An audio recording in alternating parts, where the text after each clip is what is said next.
Lastly, and most dear to my heart, we must aim for the ideal of responsible black media. Muta Baruka said it all yesterday. If I try to add on to what him said, I will just spoil it. I will say this, and this is personal. I'm quite often terrified of public speaking. But when I was given the chance to pilot my own radio talk show, and having a long-standing disgust with the state of the media in these times, I couldn't refuse. I had to do it. Destiny grab you sometime, you know? Ready or not. Let us hold the media personalities and our media houses responsible. I've always made it clear on my program that I'm open to constructive criticism. And today I'm telling you all here, my friends, my brothers and sisters, elders, everybody, guide us, the media people, in times of obvious ignorance. And scold us harshly when we blatantly contribute to the downgrading of our society. We are rebuilding a nation, the black nation. This is serious business. Let us try to understand the perspective of US and European-based blacks who are living in lands governed by white establishments. Let us try to understand the plight of small, developing, and frankly dependent black nations of the West Indies. Let us try to understand the reality of a struggling continental Africa. Our different perspectives should not be a dividing factor, but rather a unifying factor. We each bring a different dish to the table that, when compiled with other dishes, they get a hearty 3-course meal. We can do it. In closing, allow me to stress the importance of the individual in the collective experience. Each of us is an ingredient in the specific dish that we are preparing. Too many cooks spoil the broth, they say. In my opinion, we need as many cooks as we can get. But each cook's ingredient must be of the best quality. When cooking curry chicken, we want the best curry. We want the nicest piece of chicken. We want the best pot to cook it in. Likewise, we need each human ingredient in our liberation struggle to be the best he or she can be. This can only be done through self-development, self-improvement, by seeking knowledge. Seek knowledge. Once we seek the truth, we will be inevitably victorious. My personal mantra: knowledge, humility, love. I'm going to explain the transition now. Then we'll go back to the mission. What Damien Jr. Gang said a while ago. Marcus Garvey said to her, read, and knowledge is the what? The key. It will set the people free. I know that this is true from personal experience. And I'm not afraid to admit to anybody that I'm coming from a state of complete ignorance. Brainwashed by media. I don't know what I was about.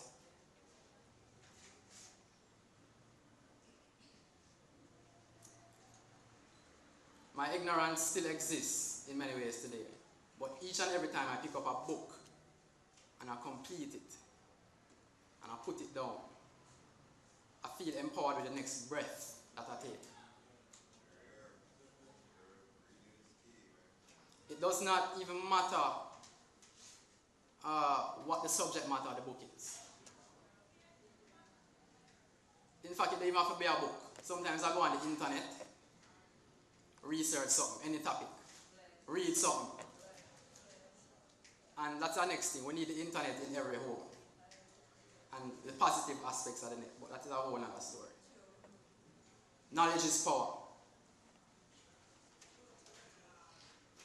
As a person who never really enjoyed reading in my teenage years, the first book that I willingly took up on my own, outside of college, outside of anything like that, was a biography of Che Guevara.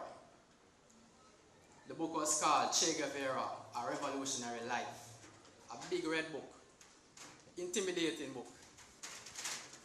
You see, when I pick up that book and I turn page 1 and I read it, I never put it down for about 3 days straight. I read it off in 3 days. And he's a man who read book in like 2 months. I read off a book like nothing. The reason I picked it up was because I saw his face on so many t-shirts and him that. Right? And don't be confused, you know, t-shirts are a part of the media. This is media. Brainwash me, I brainwash you, I walk around so. After I read it, I came to learn of this South American born Cuban revolutionary liberator. And I have to tell you, my life was transformed from that moment on.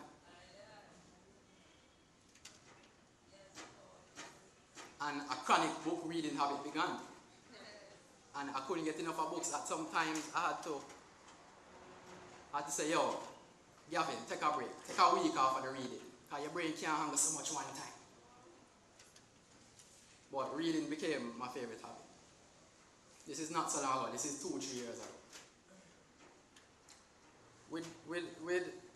And then, of course, the more you read, is the more powerful you feel. And it's the more confident you feel.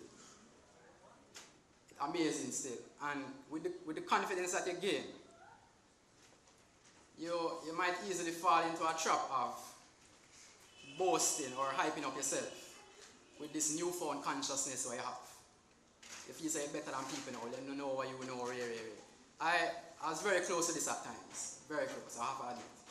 But eventually I came to the realization that the effect of knowledge on a truly open mind is to show you yourself.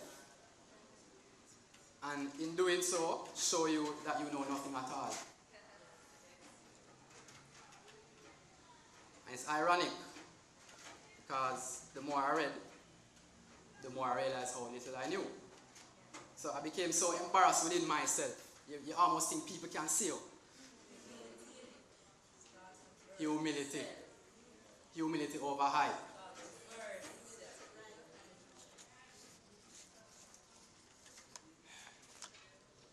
When I got to the inevitable point of humility, I had to stop and think, what now? I'm not all that. So, now that I could see myself better than any mirror could reflect my image, I was forced to acknowledge my own strengths and weaknesses. And I had to recognize very quickly that my survival in the Armageddon will require the assistance of others whose strengths pick up where my weaknesses fall. So then teamwork necessary, right? So with teamwork being necessary, with teamwork being a prerequisite to our collective survival in the midst of oppression, we must consider the best way to approach the concept of a team. We can simply choose to use each other's strengths as a means to an end, our own end. In the process, having no idea who we're working with. Or we can choose to build relationships underlined with goodness and understand our commonalities and work towards them. I don't know about you, but I for one prefer the latter option. And there's absolutely no other way to achieve that than through universal love. or should I say universal love? Or the rest of them say? Ziggy Marley's hit song said it best. Love is my religion. With that said, fellow humans, right, Mother Moses, let us invoke the words of the great Bob Marley on this his Earth Day and live in love, one heart. Let's get together and feel alright. Africa unite. Give thanks.